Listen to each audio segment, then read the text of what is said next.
Hi and welcome to all the racing fans out there joining us for this pre-recorded show early doors on Friday morning. It is for the Saturday meeting in Gauteng. Turffontein stands side the 2nd of March, and it's an understatement saying it's a quality card. It's a real quality card of note, and looking exceptionally forward to the racing that will be provided. And the man who will be taking us through the selections is none other than Alistair Cohen. So let me first greet Alistair and then we'll get onto the card. Alistair, how's things going your side? And really looking forward to a 10-race program and more importantly, a lot of quality on offer. Yeah, Sheldon, good day to you and to all the viewers. It's a wonderful card at Turffontein on Saturday. Dare I say, the HF Oppenheimer horse Chestnut is an absolute all-timer with multiple Grade 1 winners in the lineup. That'll be the 8th race on the card. Puerto Manzano, Cousin Casey, Winchester Mansion, Grade 1 winners, Safe Passenger, Grade 1 winner, Son of Raja, Grade 1 winner, Princess Callum, multiple Grade 1 winner, and we've got the 3-year-old main defender. So that's likely to be one of the clashes of the season as far as the South African calendar is concerned, but it's a lovely card. I was obviously out at Turffontein on Thursday just taking in what was going on and checking surroundings, etc. And yeah, a lot of talk for this meeting.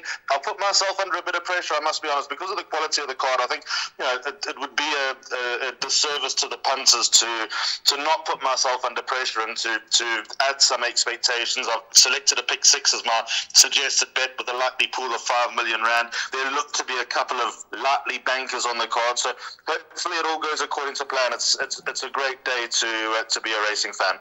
Right, let's sink our teeth into the meat of it, kicking off at 12 noon. So midday will be the first race over 1,600 meters, the Jermaine Craig Memorial Maiden Plate. This is for the fillies and mares. Now looking at the first race, a bit of form to work with, some consistent individuals, Alistair.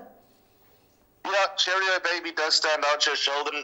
Horse who finished behind her, Freedom Square, has come out and won. Hillary Step, the horse who obviously won Cheerio Baby's debut, was a winner at Turffontein a week earlier. So those are the two lines of form that have worked out. She's got any amount of scope to improve. She steps to a distance that should suit, being out of, ironically, a Volkerbosdrift Cherry, a Volkerbosdrift Triple Tiara winner in the form of Cherry on the top, who looked like she got better and stronger as the campaign went on. So you would have anticipated 1160 would be a little bit on the sharp side on debut. She was actually hopeless for the first half of the race and then stayed on very nicely. So the second half of the race was far better than the first. She should come on with the improvement under the belt. There was support for her on debut as well, which is going to be another positive sign. So I think number 7, Cheerio Baby, deserves her place at the top of the board. Horses that look ready to win. One Springer, I'm very worried about the last 2 form lines that she brings in, although they might look like nice runs. She started odds on and 7 to 10 in both those starts. And the Fairy Circle and Green Bubbles are beating you. You could be in a spot of bother. So I think number 2, Happy Mo, will finish in front of number 1, Springer, on this occasion. But I think they've got their work cut out to beat number 7 in the opener. Right, let's move on to the odds-on favourites, the races 2 and 3 and onwards. We have some short-priced favourites who are showing some terrific ability on the track. And race number 2, the Hong Kong Jockey Club Whirlpool event. Stormbird Stakes, listed over 1,000 metres. And just about unbackable is number 1, Pistol Pete, 2 from 2, and has absolutely obliterated the opposition, and simply a born leader from day one. Just bear in mind, there's talk for the 3 first-timers in this race, Sheldon. A lot of talk at Turffontein on Thursday about them. I think the expectations are Pistol Pete needs to run flat for one of the first-timers to win, but by the same token, if Pistol Pete does run flat, one of the first-timers more than capable of picking up. In fact, the loudest noise, funny enough, was about number 5, Great Tricks. Musi Yenny rides the son of Verse and Getrix for Mike Peacock. This is the first 2-year-old that Michael sends out for this season. He's trading at the biggest price of the 3 first-timers at 12 to 1. To sit here and motivate one of those 3 or anything else in this race to win would be foolhardy, because Pistol Pete stands out. He should win what he's done so far.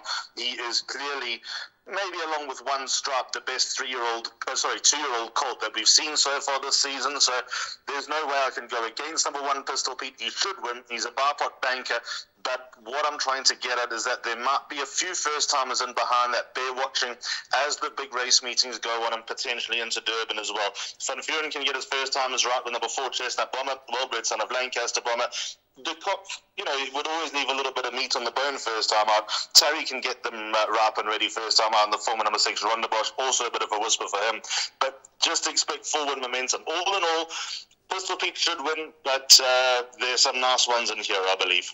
Well, I'm totally on your page. I've always suggested to the punters and the guys that I've spoken to over the years, these are the type of horses at those prices you watch them run, because an unraced horse, he could be anything. There could be a champion in the wings here, something that goes through to win 10, 12 races in a row, the unknown quantity. So fully in agreement with you. Although Pistol Pete does look very tough to beat, the unknown horses, the first timers, and the fact that there is talk for them, keep a close eye. Race number 3, which is the Wilgerbos Drift Ruffian Stakes, listed over 1,000 meters. And once again, we've got a horse who's come to the course, and both runs won by 5.25, 5.25 lengths. Elman C, Calvin and Bibb for the Tony Peters stable. And this is an energy horse, jumps out, it's got the speed, and she's also done nothing wrong. She's been very, very impressive in her 2 victories to date, Alistair. And she beat nothing last time, Sheldon. I mean, don't be put off by that 5.25 length margin, because she could have won that by double that distance had she really been extended. That was obviously just to keep her on the go leading up to feature races, and here we are with the Wilgerbos Drift Ruffian Stakes. I think Elman sees a better bet than Pistol Pete. I expect both to win, but I don't see the same quality of genetics coming through from the others in this race. I think that number 1, Elman C, has got an open highway to win race number 3. I think she'll be hard to beat. What I've seen so far, as you say, she seems one-dimensional in the way that she runs, but that's not a bad thing for a 2-year-old. You can win big 2-year-old features with that style of racing, and the Daughter of Canford Cliffs has done everything right. Her first win over Proceed on Betway Summer Cup, they were so eye-catching. Proceed won by a considerable distance when getting out the maidens. I know that that horse that he's held in high regard. The Mike Miller trio, very interesting, because they do bring solid form to the picture.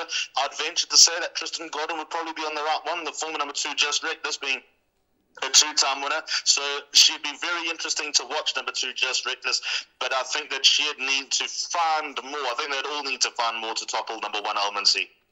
That'll take us on to the opening leg of the Pick 6, which is a carryover, so a nice little bit of an injection there. So hopefully the carryover and the pool all expected to go according to plan. Race number 4, you need to get your bets on by 13.45. And just looking at the betting, another short-priced favourite, number 8, So Seductive, not as short, opened 14-10, has shortened 11-10. Gavin Larena for the Johan Janse van Vuren stable. Then we got number 9, Quick Trip at 7-2. Number 1, Secret Chord 7-2. And then it's 10-1 and better the rest. So the 2 fillies are at the top of the boards, numbers 8 and 9. Sheldon, I'm uneasy about this opening leg of the Pick 6. When I say uneasy, you can put a line through more than half the field in this race, so I'm comfortable with the 3 numbers I've got, but I'm finding it hard to split them, to be honest. I'm not convinced that So Seductive is an even money shot and an absolute good thing in the opening leg of the Pick 6. She's narrowly my top choice, but I think 11-10 is a little bit on the short side. Although Bob and So Seductive were miles clear of 3rd place last time out in the form of Mr. Blue Flame, the 2 horses that have come out from that form have been very, very flat indeed. And just having a look at her overall record since coming back, second run after arrest, 4 number, also seductive in this opening leg of the Pick 6, and also drawn towards the inside. I'd rather have a high number draw that Quick Trip has got. So I think that gives Quick Trip a little bit of a say in this race. She was disappointing last time, but she ran like she needed it, and a lot of use was made of her from the deepest draw, and she just completely ran out of puff, which she was entitled to do the way that the race panned out for number 9, Quick Trip. So I'm going to give her another chance. And then number 1, Secret Chord, very consistent. He's due a win, gets Richard Ferry on board. The only time Richard rode him was his best start, finishing a quarter of a length behind Love Tap. Again, is that form very good? No, but if he won, he wouldn't be winning out of turn. So I've narrowed it down to 3, but I wouldn't want to be having a bet on the nose in the opening leg of the Pick 6. Super, let's move on to race number 5, which will be the halfway stage after race number 5. Still 5 races left on the card, so plenty of action for the racing enthusiasts out there. They have number 5, Silver Hills, at 33 to 10. Number 4, Perfect Witness, who's done terrifically well for the stable, 9 to 2. Number 10, Good Queen Bess, is 5 to 1. Interesting, the money is for number 7, Juliet Tango, 7 to 1, down 5 to 1 and 11 to 2, and then you can get 8 to 1 and better the balance. I see you've gone with 1, 2, 4 and 5. Let's kick off with number 4, Perfect Witness, for the Candace Dawson stable. She's been an absolute sensation for the yard. Oh, what a mare, Sheldon. She's been absolutely brilliant. 7-time winner. She leaves her heart and soul out there every single time. She's a model of consistency. Her last run, which came in the War of Athena handicap, she finished fourth behind Juliet Tango from a horrible draw. That's not Candace's style to run from that draw, but she had to run there because there was nowhere else to go leading into the occasion. There was also an option of a feature race a couple of weeks earlier where she drew badly, so this has all worked out nicely. If you go to that run on the 30th of December, she finished behind Juliet Tango and Bonetta in front of Terra Time, and she's got such a valuable pull of the weight. She's 2.5 kilos better off, and she's got draw 1. So got to like the chances, number 4, Perfect Witness. It won't be one-way traffic. The 5, Silver Hills, if she was drawn better, I nearly make her a banker, I must be honest. Her last win over Unzen was out the top draw. Unzen came out and won the prep race for this HF Oppenheimer horse chestnut, beating half the field that competed grade 1 level a couple of hours later. Her running style does suggest that she can probably overcome a deep draw, but she'll be ridden for luck. She'll need a pace to aim at, yes. I don't know where there's going to be too much pace, but the point is she can turn it on, number 5, Silver Hill, so she deserves her place at the top of the board. With luck and running's on her side, she's a big player. 1, Humdinger. At her best, she's better than anyone else in this race. She is officially the best weighted horse in the race. If she bounces back to best, which I, to be fair, haven't seen much of a hint since the winter season last season that she was coming back to best, but if she does under striker, then it's not impossible that she pops up and shows her hand. And number 2, Peach Daiquiri, although in my opinion a trifle lucky to have won the World Sports Winning KZN Fillies Guineas during champion season last season, the point is she did, and she's shown that if she's of that level of ability, she can't be totally ruled out. So 1, 2, 4 and 5, as you mentioned, my numbers in the second leg of the pick 6, that being the Wilgebos Drift Acacia. Right, we move on to the Grade 1 Wilgebos Drift SA Fillies Classic over 1,800 meters. And looking at the betting, around 3 to 10 and 4 to 10. That is number 1, Gimme Another, daughter of Gimme the Green Light, who can do no wrong. And looking at this individual, certainly out of the Tiger Ridge mare, another rusher. 5 from 5. She's woken up the stars. Gimme Another. What more can you say about this individual? JP van der Merwe and Mike de Kock. They got a horse who's unbeaten, 5 from 5. They'll be looking to go to 6 for 6. Yeah, she looks like a generational talent. If you consider the grandmother was a champion mother rusher, the mother was a champion mother rusher, and I'll give me another's 5 from 5. To be honest, Robin, I was at Turffontein in the first leg of the Wilgebos Drift Triple Tiara in the Fillies Guineas, and before the race, she was an absolute nightmare. She played around before the race. She was giving JP van der Merwe a hard time. She was so above herself. On the way down to the start, I mean, she left the parade ring well behind the others. On the way down to the start, she was a nightmare. In running, look where she came from. In running, she was so far back from a deep draw. Yeah, the pace was on, and maybe that suited her. But if ever there was a time to topple her, and I don't know about the Oaks, 2,450 meters will be a different kettle of fish, but midway through the first leg of the Wilgebos Triple Tiara, I was worried that she might be losing her unbeaten record, and the way that she turned it on was absolutely brilliant. Sheldon, for me, best 3-year-old filly in the country by a considerable margin. She should win this. She'll be a very, very hard horse to beat. She'll have to run very, very, very clearly not to win this. Never mind get beaten, not to win this. She looks like a cut above in the 3-year-old filly division. From here, I don't know. Obviously, there'll be the dangling carrot of fulfilling the Hollywoodbets Drift Triple TR, but there's also options of the Her Serene Highness Emperor's Club, then obviously into Durban. The Willavington could end up being an almighty race at Hollywoodbets Greyville on Daily News 2000 over the older fillies, obviously being able to run in that as well. So that will give us a very good gauge of exactly where Gimme Another shapes up. But as for the here and now, number one, Gimme Another, very, very hard horse to beat. Bankroll all bets. If she gets beaten, I'll join a very long queue outside the races wondering how. 100% right. You'll be on one of those conveyor belts with the soldiers just marching on and on and on. That takes us on to the next grade one, which is the Tab SA Classic, also over 1,800 meters. And we talk about quality and the horses on the card. Here's a horse called Sandringham Summit, another Gimme the Green Light, 8 runs, 4 wins, 4 places, so a 50% win strike rate.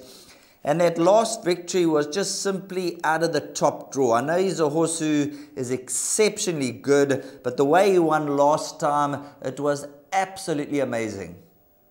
Yeah, it was, Sheldon. Everything went right for him, to be fair. But again, he was professional. He was impressive. He was everything. He's a 6 to 10 favourite. Again, he's a banker for me. It was number one, Sandringham Summit. I can't motivate for him to get beaten. He looks like he's just simply better than everyone else in this race, as shown by the first leg of the Tab Triple Crown. He holds Hotter Ruby, William Iron on, Purple Pitcher, Gimme Another Chance, Storm Brasco, Navajo Nation, and Mondial. So what's up? That's 7 of the 10 rivals. The connections of Barbaresco, by the way, are confident that they can at least push number one, Sandringham Summit. But I can't see it. He'll need to step up big time to push number one, Sandringham Summit. But what I'm getting at is he is the untested quantity in the Tab South African Classic. What interests me here, Sheldon, is much like that was Oriental Charm and the Splash Out Cape Derby a week later, something's going to run second. Like Hotter Ruby last time, coming out of the first leg of the Triple Crown with an 18-pound penalty, there's every chance that he'll run second again. But let's say hypothetically, and I'm going to tip Barbaresco second, and I'm going to make a good case for Storm Brasco being a nice quartet horse in this race. If they do run places, their ratings are going to hike. I wonder if there's not an angle to potentially getting into the Hollywoodbets Durban July off a lowly rating. I mean, it's a fine line. We discuss it every year. Qualifying your horse and then being hammered by the handicapper as a consequence because you've got the horse to Africa's greatest race, and obviously basically eliminating your chance because you've lumped too much weight onto the horse, or running on nicely for a nice little quiet fifth, avoiding the handicapper and maybe taking a low road into the Hollywoodbets Durban July. So that's just my line of thinking, that I'm going to keep my eye out for a horse that runs 5-6 lengths off, that maybe captures the eye late, and that might be my first very anti-post bet. And funny enough, I think that might be number 8, Storm Brasco. I'm not saying he's Hollywoodbets Durban July winner, don't get me wrong. It's crazy to even think like that on the 1st and 2nd of March.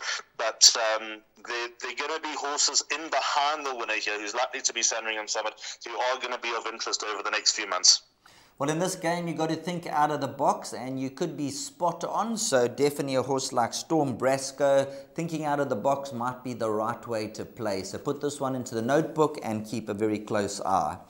As we move on to the next grade one, which is over 1,600 meters, and wow, what a race this promises to be. The Wilgeborst Drift HF Oppenheimer Horse Chestnut Stakes. And we all know Horse Chestnut, he was simply sensational and untouchable, Alistair.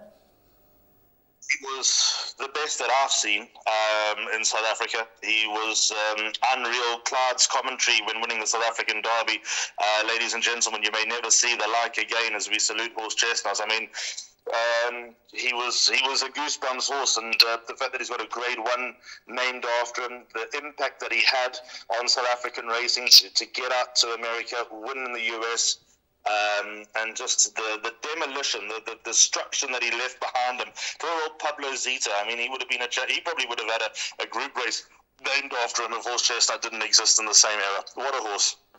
Now, let's go through race number 8, and just looking at your selections, you've thrown a net over a number of runners here, so you're looking just to survive.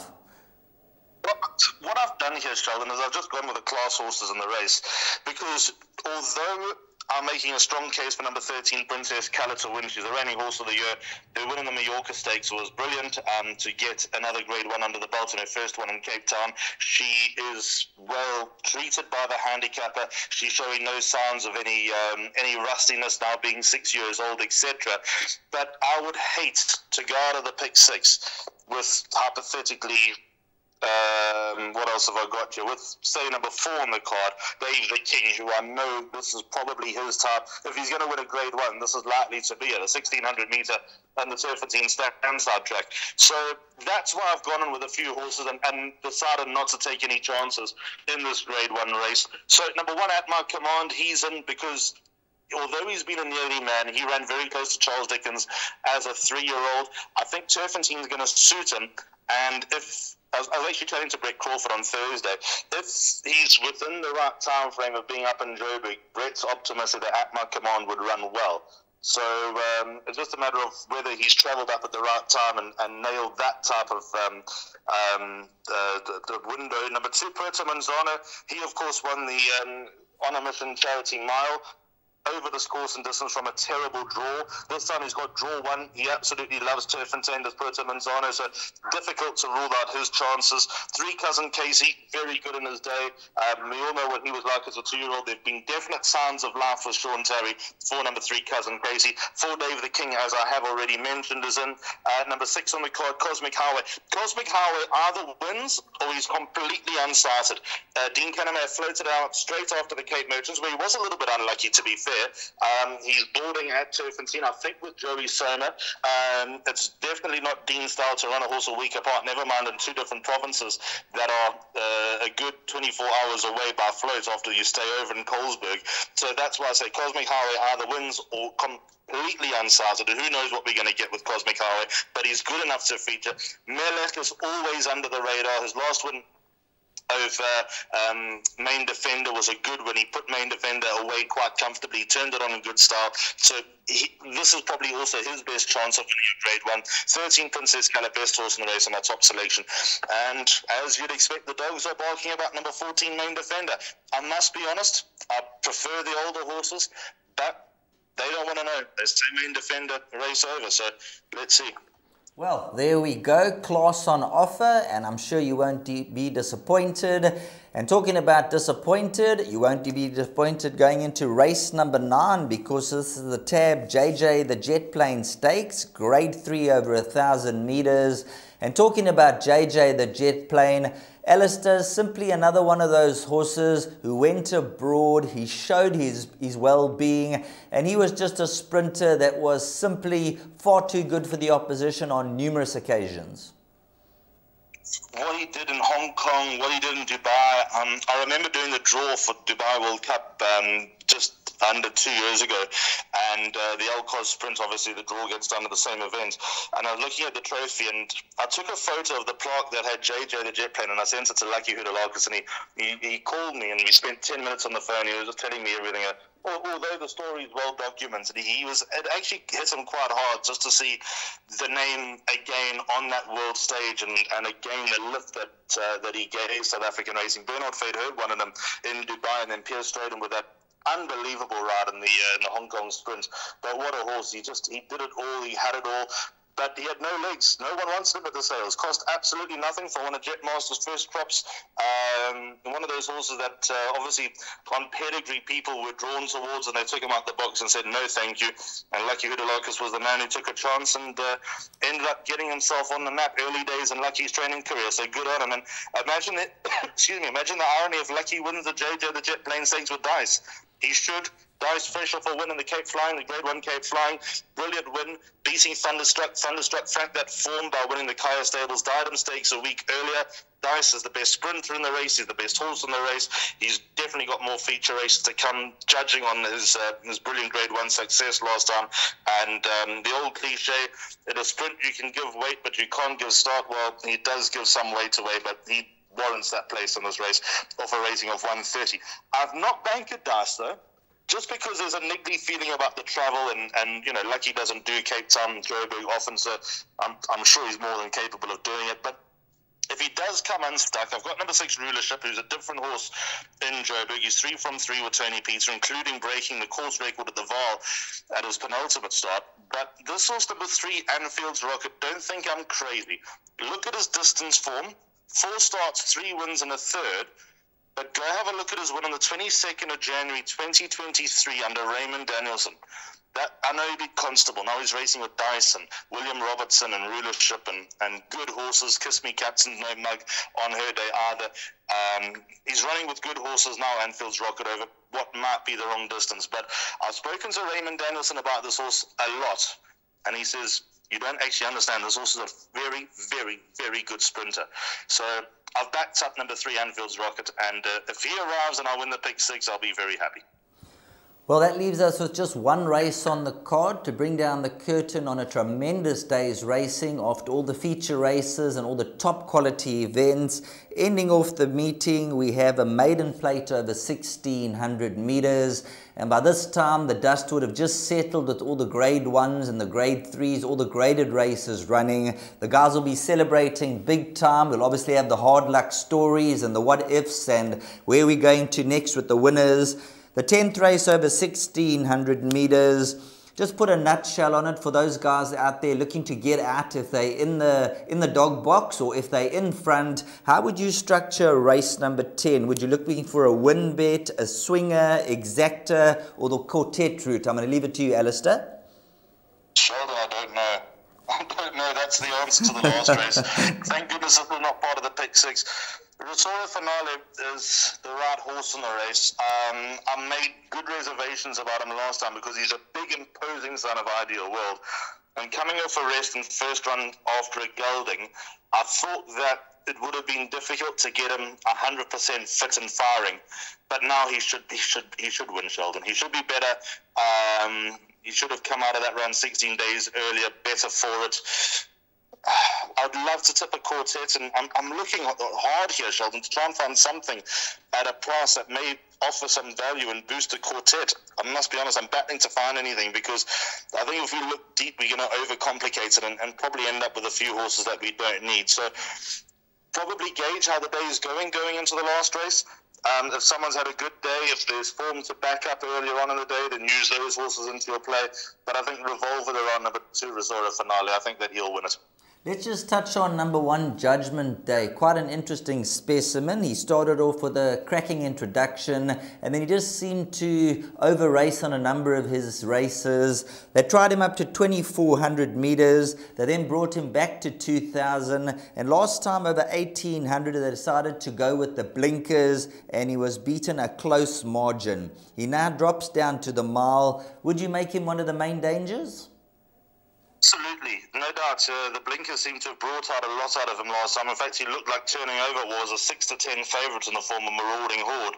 The worry is that the horse who ran fourth, Forster Dew, ran a fair fourth on Thursday at Turffontein, but Marauding Horde's got a long way to go for the penny to drop. So Judgment Day, big player.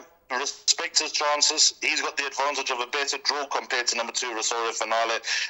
He's in the race, as are many others. In fact, if number 4, Master Ariano, had Alamots on, I'd probably give him a very strong vote of confidence, but interesting the steals are on that horse. Well, that's excellent, Alistair. Hopefully you have a wonderful day's racing, plenty of action on the go, and for all the punters out there, sit back, relax and enjoy the journey. And obviously you've selected a pick 6, so the guys who will be looking to have their strike on the day, your suggested bet is the pick 6 for the meeting. We're going to bring up that slide on screen, and for all your supporters out there and followers, if you can just run us through your pick 6 numbers please, Alistair.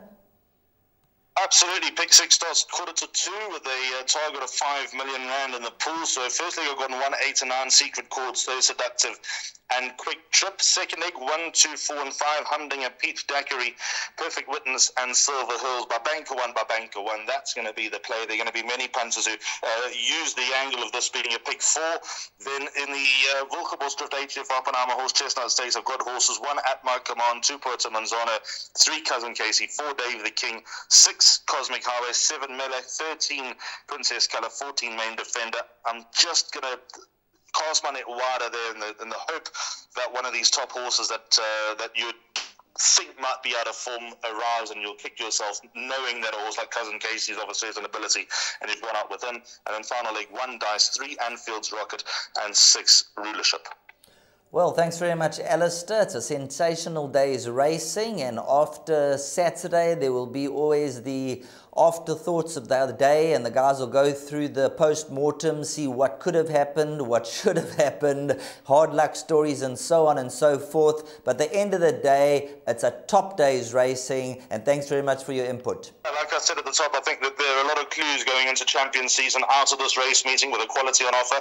So I'd recommend to all racegoers and racing fans, keep a close eye. There could be a lot of fireworks. Excellent. Thanks very much to Alistair Cohen doing all the hard work on the ground and giving it to all the punters out there. As this is pre-recorded, we'll catch you on Saturday morning for the race meeting. So Saturday morning, take note of the final declarations. And what we can see on offer is top class, nothing less than sensational. And the best is all on the card.